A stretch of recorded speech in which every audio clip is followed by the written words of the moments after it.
بسم اللہ الرحمن الرحیم۔ یہ واقعہ حال ہی میں پیش آیا، آپ کے گوشے گزار ہے۔ ہر مسلمان جب بیت اللہ شریف اور روضہ رسول صلی اللہ علیہ وسلم پر حاضری دیتا ہے تو اس کا واپس آنے کو دل نہیں چاہتا، وہاں کی پاکیزہ ہوا اور ایمان افروز ماحول میں ہی رہنے کو جی چاہتا ہے، لیکن ہم دنیاوی معاملات کے ساتھ جڑے ہیں، اس لیے واپس آنا پڑتا ہے۔ ایک لڑکا 6 سال سے وہاں مقیم تھا اور نبی پاک صلی اللہ علیہ وسلم سے عشق اس کے دل میں موجزن تھا۔ جو معاملہ عشق کا آ جائے تو پھر کسی کی نہیں چلتی۔ کسی طرح موقع پر ہی اس کی وہاں ہمیشہ رہنے کی دعا اللہ تعالیٰ نے قبول فرمائی۔ رسول اللہ صلی اللہ علیہ وسلم، آپ مداخلت کیوں نہیں فرماتے؟ ایک ترک مسلمان مسجد نبوی کے احاطے میں کھڑے ہو کر اپنا آنکھوں دیکھا واقعہ بیان کرتا ہے۔ میں وہاں کھڑا دیکھ رہا تھا کہ 4 پولیس والے کسی کا انتظار کر رہے ہیں۔ پھر ایک شخص نمودار ہوا تو پولیس والوں نے بھاگ کر اسے قابو کر لیا اور اس کے ہاتھ جکڑ لیے۔ نوجوان نے کہا، مجھے دعا اور توسل کی اجازت دے دو، میری بات سن لو، میں کوئی بھیکاری نہیں ہوں، نہ چور ہوں۔ پھر وہ نوجوان چیخنے لگا۔ میں نے اسے دیکھا تو ایسے لگا جیسے اس سے جانتا ہوں۔ میں بتاتا ہوں کہ میں نے اسے کیسے پہچانا۔ دراصل میں نے اسے کتنی ہی دفعہ بارگاہ رسالت میں روتے ہوئے دیکھا تھا۔ ایک البانوی نوجوان تھا یہ، جس کی عمر 35 یا 36 سال کے درمیان تھی۔ اس کے سنہری بال اور ہلکی سی داڑھی تھی۔ میں نے پولیس والوں سے کہا، جب اس کا کوئی جرم نہیں ہے تو تم اس کے ساتھ ایسا کیوں کر رہے ہو؟ آخر کیا الزام ہے اس پر؟ انہوں نے مجھے کہا، ارے او ترک، تو پیچھے ہٹ، اس معاملے میں بولنے کا تجھے کوئی حق نہیں۔ لیکن میں نے پھر سے کہا، آخر اس کا تمہارے ساتھ کیا مسئلہ ہے؟ کیا اس نے کوئی چوری کی ہے؟ انہوں نے کہا، یہ بندہ 6 سال سے ادھر مدینہ شریف میں رہ رہا ہے، لیکن اس کا یہ قیام غیر قانونی ہے۔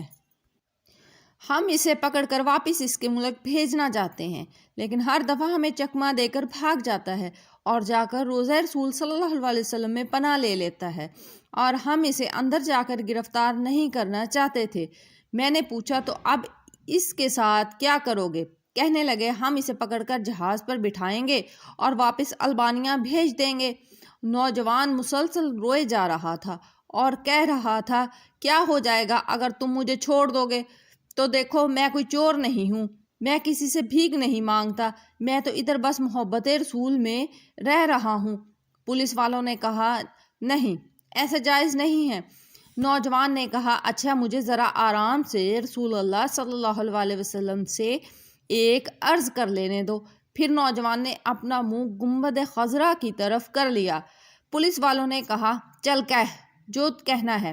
تو نوجوان نے گنبد خضرا کی طرف دیکھا اور جو کچھ عربی میں کہا میں نے سمجھ لیا۔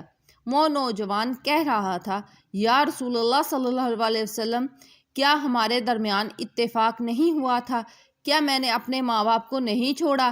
کیا میں اپنی دکان بند کر کے اپنا گھر بار نہیں چھوڑا اور یہ عہد کر کے یہاں نہیں آیا کہ آپ کے جوار رحمت میں رہوں گا؟ حضور، اب دیکھ لیجئے، یہ مجھے ایسا کرنے سے منع کر رہے ہیں۔ یا رسول اللہ صلی اللہ علیہ وسلم، یا رسول اللہ، آپ مداخلت کیوں نہیں فرماتے؟ یا رسول اللہ، آپ مداخلت کیوں نہیں فرماتے؟ اتنے میں نوجوان بے حال ہونے لگا تو پولیس والوں نے ذرا ڈھیل دی اور نوجوان نیچے گر گیا۔ ایک پولیس والے نے اسے ٹھڈا مارتے ہوئے کہا، اوے دھوکے باز اٹھ، لیکن نوجوان نے کوئی رد عمل ظاہر نہ کیا۔ میں نے پولیس والوں سے کہا، یہ نہیں بھاگے گا، تم حمامات سے پانی لاؤ اور اس کے چہرے پر ڈالو، لیکن نوجوان کوئی حرکت نہیں کر رہا تھا۔ ایک پولیس والے نے کہا، اسے دیکھو تو صحیح، کہیں یہ سچ مچ مر ہی نہ گیا ہو۔ دوسرا پولیس والا کہنے لگا، اسے ہم نے کون سی ایسی ضرب لگائی ہے جس سے یہ مر جائے؟ پھر انہوں نے ایمبولینس والوں کو فون کیا۔ وہ ادھر سامنے والے 7 نمبر گیٹ سے ایک ایمبولینس لے آئے۔ انہوں نے نوجوان کی شہ رگ پر ہاتھ رکھ کر حرکت نوٹ کی اور نبض چیک کی تو کہنے لگے، اسے تو مرے ہوئے 15 منٹ گزر چکے ہیں۔ اب پولیس والے جیسے مجرم ہوں نیچے بیٹھ گئے اور رونے لگے۔ وہ منظر بھی دیکھنے والا تھا۔ ان میں سے ایک تو اپنے دونوں زانوں پر ہاتھ مارتے ہوئے کہتا تھا، ہائے ہمارے ہاتھ کیوں نہ ٹوٹ گئے، کاش ہمیں معلوم ہوتا کہ یہ رسول اللہ سے اتنی شدید محبت کرتا ہے، ہائے ہمارے ہاتھ کیوں نہ ٹوٹ گئے۔ اس کے بعد ایمبولینس والوں نے اسے وہاں سے اٹھا لیا اور جنت البقیع کی طرف تجہیز و تکفین والے حصے میں لے گئے۔ غسل کے وقت بھی میں وہیں موجود تھا۔ میں انہیں کہتا تھا مجھے بھی ہاتھ لگانے دو، مجھے بھی اس کی چارپائی کو اٹھانے دو۔ جب جنازہ تیار ہو کر نماز کے لیے جانے لگا تو پولیس والوں نے مجھے کہا ہم نے جتنا گناہ اٹھایا ہے بس اتنا کافی ہے، اسے ہمارے سوا اور کوئی نہیں اٹھائے گا، شاید اسی طرح ہمیں آخرت میں کچھ رعایت مل جائے۔ میرے سامنے ہی وہ نوجوان بار بار کہہ رہا تھا کہ یا رسول اللہ آپ مداخلت کیوں نہیں فرما رہے؟ دیکھا رسول اللہ صلی اللہ علیہ وسلم نے مداخلت فرما دی اور ملک الموت نے اپنا فریضہ ادا کر کے اسے آپ صلی اللہ علیہ وسلم تک ہمیشہ کے لیے پہنچا دیا۔ اللہ ہمیں اپنے حبیب صلی اللہ علیہ وسلم کی ایسی ہی محبت عطا فرمائے جیسی اس البانوی نوجوان کو عطا فرمائی۔ آمین ثم آمین۔